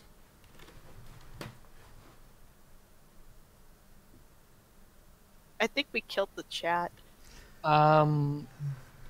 Damn. I can go, but Go for you it. Go people for are it. really hard to follow. You know that? Yeah, what I have doesn't really sound as profound. Well, go ahead. Like, it might not sound as profound, but it's profound and meaningful to you, and that's what's important. Like, those skills are not profound and meaningful to everybody else. It's just useful to have. So go ahead, Jasper. What you got? Well, 2 gifts, actually. One is a card that Harmony Dancer made. It wrote out herself for me some years ago. It was the first card she ever gave me, and she hand wrote on it, so I saved it and I put it up on my wall. And the second gift is my very first Salmon Max book.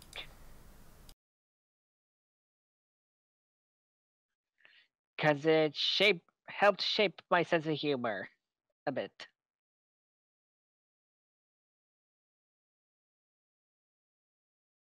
I shouldn't be surprised. Shut up. You know, I'm gonna put this to you this way, Jester. Sam from Sam and Max is who you remind me of the most. And I honestly, truly miss that game series so much. And I look forward to the day when somebody finally picks up that IP and goes, hey, I could make something out of this. I'm actually working on a script for a short I want to do with I Am Shadow, so... If you need a hand, I'm voluntolding. Well, I'll call you for consultant, baby. I'll have your people call my people. Brony Critic? So, the thing is, I have two that I particularly remember. They're both rather short stories. My first was when I was very, very young. I used to have... okay, so my real name is Joe. And my dad, I used to always have these weird imaginations. I was obsessed with space. So what my dad did is he bought this big space station playset. And in the middle of the night, he got on Paint Shop Pro on his computer. This was probably around, I want to say 1998, 1999. He got on Paint Shop Pro and made Space Joe, which was this imaginary thing I used to play around all the time where I pretended I was an astronaut, and actually made a Space Joe space station playset where he recreated the box, and he posted this whole thing to make it look like it was actually, it was actually a thing with my name on it. And I was obsessed with that toy for years. I still have the box in the attic, and when I look at it now, it's less impressive, but I'm still just amazed he went and he did that. And as far as the second favorite story, another thing about me is that I collect swords and canes and hats. So my girlfriend, on our first Christmas together, she bought me a cane. It was this really nice cane with a dragon's head for the I guess the pommel of the cane. And so I noticed that it kind of shook around a little bit. And she bought me this cane. And I was like, oh, it has a removable head. So I can actually buy the heads for these canes. I unscrew the cap. I lift it out, and it actually had a sword on the inside. She'd accidentally bought me a sword cane, and she didn't realize that at the time. And I'd always wanted one. So... and this was the first Christmas we'd ever spent together. We'd probably only been dating for about 3 or 4 months at the time. So it really meant a lot that she went through that much effort to find a sword cane.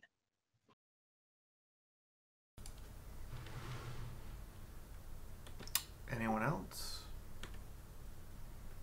Shoujo? Two stories pop up. One I'm not going to mention because I'm almost about to break a dam in my face by crying out profusely over it. Second one I'll tell. I really like making content on my YouTube channel. It's one of those hobbies that I just fell in love with instantly. I like connecting with my viewers, connecting with other people, making cool projects and stuff. But when I started out, I didn't have the best editing software. I was able to scrounge up this one software that I found on the internet for free, and it wasn't the best, but I made it work somehow with some ways. And so for Christmas, almost exactly a year or so ago, I got this gift from my parents, and it was this new software called Cyberlink Power Director 16. It was probably one of the newer models of the software. And sure, it's not as great as Adobe or Adobe or Premiere. I think those are the same things. But I think why it means the most to me is because my parents have joked and belittled me for saying that I make YouTube videos and such. And they make jokes here and there, but it just feels like when they gave me that gift, they were saying that, well, here you go. Here's something that can help you out with one of your dreams. Because just one of my dreams is to just become a great content creator like all of you guys and make it big out there and be able to just make a living off of what I do. So just to see that they supported me with this little dinky gift that they got for me for Christmas just means a lot.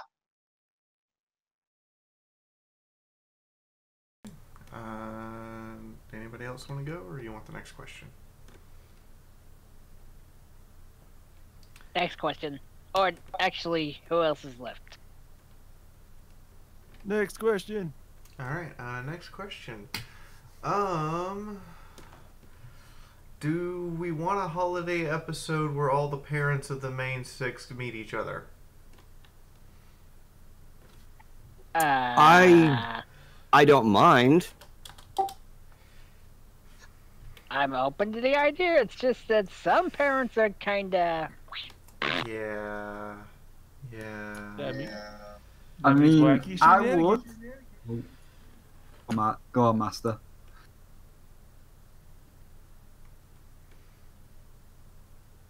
No, that was it. I was just saying wacky shenanigans. What do we think Zakora does during Heartswarming? Maybe go home for the holidays. The army of Fiaura has a new officer. Welcome, son. I gotta agree with Jasper. She has to have a home outside of Equestria. Tell us, Hasbro, what do zebras do during the holidays? Tell us. You spent all this time building up all these other creatures, yet we still don't know little about the zebras. Hashtag more Zakora episodes. I mean, more of her culture. Thank you. I repeated myself there. I'm gonna stop. Hashtag, can we just get a zebra homeland friendship problem? Hashtag Thank zebra you. lives matter. Alright, next question here is, do we see Spike and Smolder as brother and sister, or will we ship them? What? Brother and sister. Yeah, brother and sister. Without a doubt. Brother and sister. I'd say brother and sister. They're too young for a ship. Do we think they should have another Nightmare Night episode that involves the Student Six and gives us backstory on how the whole Nightmare Night holiday started? They already did that. They did in the comics. They did a Student 6 episode with... Comics don't count. Well, neither does your face. Oh! Slam! Excuse me? I am rolling my eyes at the both of you! I'm both rolling my eyes and preparing the gladiatorial arena, because from what Golden Fox just said, I think I should go get the Murmelo tridents out. Alright, and the final question. Do we firmly unbelievably want to stab, shoot, crush, vaporize, or all of the above the Flim Flam brothers during the Applejack Fluttershy arc because it represents everything about the corporations that we hate? Or do we think there's some redeeming quality to this arc? I just thought it was a fun arc. I just don't think they should have been included in this episode. You could have give Applejack and Fluttershy something else to do. Or if you were going to have them in, I think they should have been somewhat redeemed, or at least to the fact where they're going to go straight at the end. That way, now, let's just call it the end of the season. Now at the end of the season, we can finally bid farewell to them for good. But because they're still scamming, we're probably going to have to deal with them in Season 9. If they have... they haven't learned their lesson. What I want to see in them is to see that they are causing problems and that it's not good and that they need to change their ways. But it doesn't really happen. There have been so many episodes now where they are the bad guy. I want to see something different from them. Yeah, like my ultimate goal is for the last episode, whatever it may be, is that okay, they're incredibly rich and powerful now. Make them charitable. Make them going around helping every pony. That's how you elevate their character. It's like, yeah, we've scanned everyone, we've done a lot of horrible things, but look, we can't change the past, but okay, let's just go around. Let's actually start helping ponies. We've got all this wealth. We got our theme park, we got everything built. Let's help others. Or even giving them context for why they're greedy. That would do so much to help their characters instead of them literally being mustache twirling greedy con ponies. I hate the idea of, and effectively what what Flim and Flam Brothers are is effectively capitalism is evils, which there's arguments to be made one way or the other, but that's beyond the scope of this. But the fact that that's the only aspect about them that we have for them. We have no concept for why they do what they do. Maybe if we learned more, or maybe if we put them in a situation where they can choose the greedy option or helping someone that's close to them, and they have to make that choice. That could be interesting. I'd love to see an episode like that. Because these I just want to add that actually would work well, because sometimes even in business practices, some compromises have to be made. And on another note, they should be developed more. They have been the most reoccurring characters that we've seen that have developed absolutely zero. It's like Dr. Robotnik in a Sonic the Hedgehog episode. Exactly. Tomorrow I'll... Or it's like watching Pinky and the Brain, but you hate them. I think at this point they've just kind of become the evil version of Spike, where it's like, we don't need to develop them, they're just a joke. Anyway, next question. That was the last one. Spyro, do you have any art for us this week? Yeah, I've got two. I've been saving two. Well, saving two, but one was slightly rushed. But the big one, which I'll get a link to in a minute, was the Christmas one when we were going to do it at Christmas, which has got everybody. Everybody is here. All right, come on, Spyros, stop with the suspense. And, this is killing me. Get on with it, man. Rip the Band-Aid off! Look. You can explain the artwork and everything after you show us the artwork while everyone's looking at it. Because honestly, at this point, we've only got 5 minutes. Yeah, and a lot of information you're saying to us would fly over our heads until we see it anyway. It's going in now. Suspense is killing me. That's the first one. Hey, Jaw! Oh my god, that is so adorable. That's amazing. Aw. So, some of them, like, if you look at the presents, I started to do something, but it was too late because this podcast has not been going on for a year. So some of them, like mine and Fiaura's, are generic. Fiaura's the explosions, she gets a mini nuke. I'm a dragon, I get gems. But there was a few where it's like, that's what I'm going to do across this year. Like, for example, Master Codes is the Super Crown, because on one podcast he was talking about the Super Crown and we made the barbecue Super Crown. That was a moment, and Silver Quill got the barbecue sauce because he started the entire thing. So, like the reindeers, I'm always watching this year. So if anybody says any key words or something in particular, you're gonna find that in your stocking. Santa knows. You gave me a little stuffed Spike! You said you like Spike. I'm just so happy right now because you got me one of those Dino Morpher blasters, and that's something that I've been dying to get ever since I've gotten back into Dino Charge and all the other Power Ranger stuff.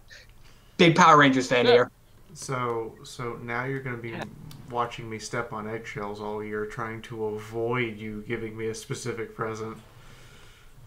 I got a I'll find pizza some. cutter. And speaking of the other one, the New Year's. Oh boy. Which was literally just a rush job because it's like, what happens at New Year? Oh yeah, what the hell? I went from something sweet and precious to this. Well, I had literally because obviously I've got Christmas and the family. I had 2 days, and it's like, right, I can't draw everybody. What's Christmas? What's quick? Baby New Year. There you go. Done. I mean, I gotta give you props for how fast you worked on it. I just feel like I've just been I just feel like I've just been given a gift and then had to watch the dog poop on it. Well, On the listen, upside, no one's laughing at Baby New Year's ears anymore. Okay, so well, does anybody have any other things they want to add or comment on before we close out? Let's make like winter and wrap up. I still can't be mad at it because my pun at the start of this was so bad. So hi, this has been Fiaura and Lightning Blessed to check out earlier. I'm the host and Fiora's the precious bean. In the meantime, go ahead, Goldie. Oh, I'm first this time? Well, you know, it's... Just do it, Billy. Just enjoy it. Okay then. You can check out my content on my main channel, my second channel, and my Twitch channel, as they will be linked to you guys. Until then, I hope you all have a good one.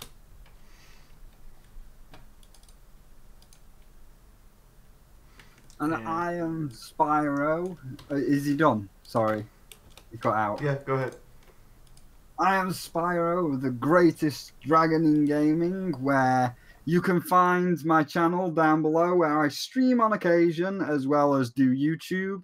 I just did the best and worst games of 2018. I'm just on a little bit of a desktop cleanup from all the year's videos. And then I'm going to start the Spyro, you narcissist, I know, the Spyro Let's Plays, as well as a Fallout series where I'm going to be doing a full retrospective of every Fallout game leading up to 76 and where it all went wrong.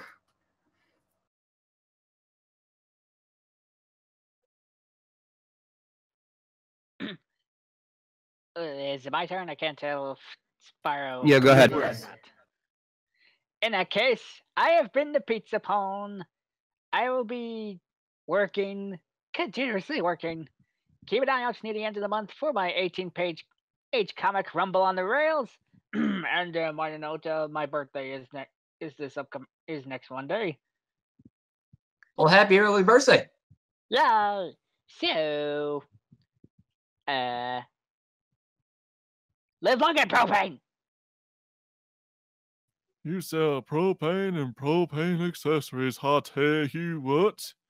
Anyway, this has been your super awesome Ace Analyst Master Code, and you can follow me on the Twitters and the YouTubes. As I said in the beginning, I review all the ponies from the show to the comics and everything in between. So thank you all for joining me, and until next time, MC out.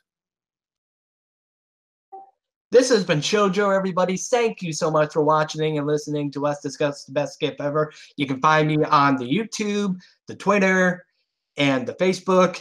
And while I may be taking a break on doing the Let's Plays, I'm getting back into doing the reviews. One of the first episodes that I think I'll be reviewing coming up in at least sometime this January is going to be Suited for Success, and then I got a list of other stuff that I'll be doing, plus a few collabs with some of my friends in the Rift City, so keep an eye out for that. Thank you guys for watching, and as always, we'll see you in the next live stream.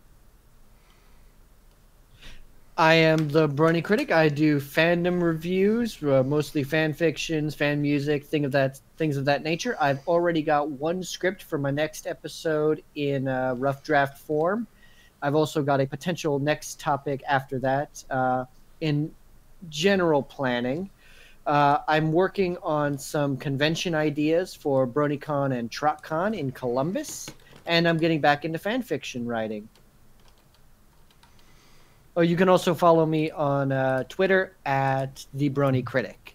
Sorry, I update over there, and I'm engaging in the 30-day film challenge. And this has been Fiaura, your host. We would like to give a shout out to Solar, DeWilsonator, and Moon Knight, who had other obligations tonight and couldn't be here with us, as well as to Lightning Bliss, who was here with us, but her husband is now literally an hour overdue for dinner because, you know, dinner. And in the meantime, I will be doing a drunk writing stream hopefully later tonight if my fibromyalgia wants to let up. And I will be continuing on my YouTube channel the review of why gaming in 2018 sucked. You guys gave enough likes and you guys really want to see more, so I'm going to throw the full analysis down one episode at a time. Oh, there goes the next 72 hours of my life. Anybody else want to throw anything before I press the big red button? I love you all. Merry Christmas, everybody. And remember, the reindeers are always watching. The deer Forever. The deer see you in your nightmare. I make people's ears bleed. Yee. I'm gonna Pudding. Pudding. Pudding. The pudding zombies are upon us. Golden Fox, what is your last word before the pudding zombies take us? Peace? See you all next week! Parlay.